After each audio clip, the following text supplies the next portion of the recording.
بسم اللہ الرحمن الرحیم۔ شب برات کا حکم۔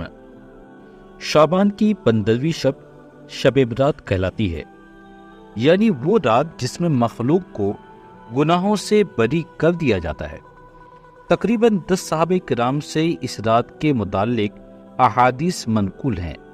حضرت عائشہ صدیقہ رضی اللہ تعالی عنہا فرماتی ہیں کہ شعبان کی 15ویں شب کو میں نے نبی کریم صلی اللہ علیہ وسلم کو اپنی آرام گاہ پر موجود نہ پایا تو تلاش میں نکلی، دیکھا کہ آپ جنت البقیع کے قبرستان میں ہیں۔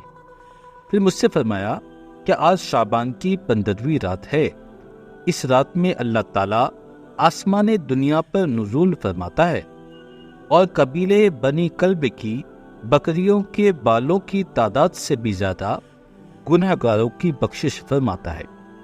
دوسری حدیث میں ہے کہ اس رات میں اس سال پیدا ہونے والے ہر بچے کا نام لکھ دیا جاتا ہے۔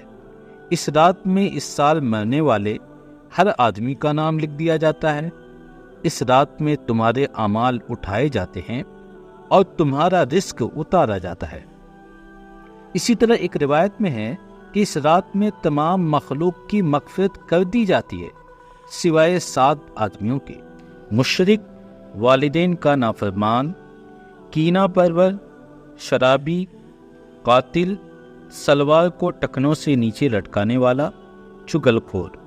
ان 7 افراد کی اس عظیم رات میں بھی مغفرت نہیں ہوتی جب تک کہ یہ اپنے جرائم سے توبہ نہ کر لے۔ حضرت علی رضی اللہ تعالیٰ عنہ سے ایک روایت میں منقول ہے کہ اس رات میں عبادت کیا کرو اور دن میں روزہ رکھا کرو۔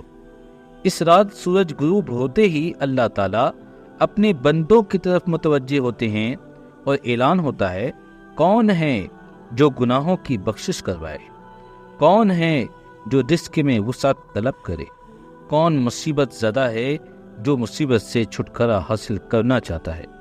ان احادیث کریمہ اور صحابہ کرام اور بزرگان دین کے عمل سے ثابت ہوتا ہے کہ اس رات میں 3 کام کرنے کے ہیں۔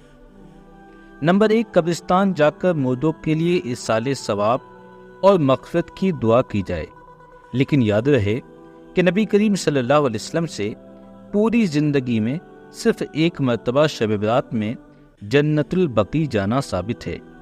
اس لیے اگر کوئی شخص زندگی میں 1 مرتبہ بھی سنت کی اتباع کی نیت سے چلا جائے تو اجر و ثواب کا باعث ہے۔ لہذا جو چیز نبی کریم صلی اللہ علیہ وسلم سے جس درجے میں ثابت ہے اس کو اسی درجے میں رکھنا چاہیے، اس کا نام اتباع اور دین ہے۔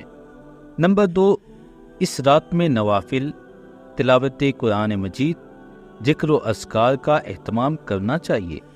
اس بارے میں یہ واضح رہے کہ نفل ایک ایسی عبادت ہے جس میں تنہائی مطلوب ہے، یہ خلوت کی عبادت ہے، اس کے ذریعے انسان اللہ کا قرب حاصل کرتا ہے۔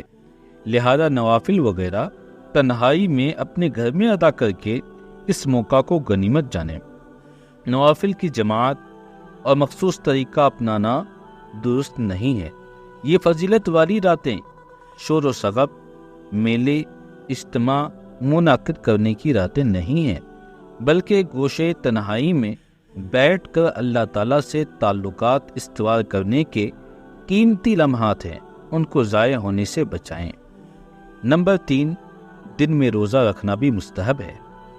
ایک تو اس بارے میں حضرت علی رضی اللہ تعالیٰ عنہ کی روایت ہے، اور دوسرا یہ ہے کہ نبی کریم صلی اللہ علیہ وسلم ہر مہینے کے 13، 14، 15 کے روزوں کا اہتمام فرماتے تھے۔ لہذا اس نیت سے روزہ رکھا جائے تو موجب اجر و ثواب۔ باقی اس رات میں پٹاخے بجانا، آتش بازی کرنا اور حلوے کی رسم کا اہتمام کرنا، یہ سب خرافات میں شامل ہے۔ شیطان ان فضولیات میں انسان کو مشغول کر کے اللہ کی مغفرت اور عبادت سے محروم کر دینا چاہتا ہے، اور یہی شیطان کا اصل مقصد ہے۔ بہرحال اس رات کی فضیلت بے اصل نہیں ہے، اور سلف صالحین نے اس رات کی فضیلت سے فائدہ اٹھایا ہے۔ اللہ تعالی ہم تمام کو اس مبارک رات میں زیادہ سے زیادہ عبادت کرنے کی توفیق عطا فرمائے، ان کے فیوز و برکات کو حاصل کرنے کی توفیق عطا فرمائے، آمین۔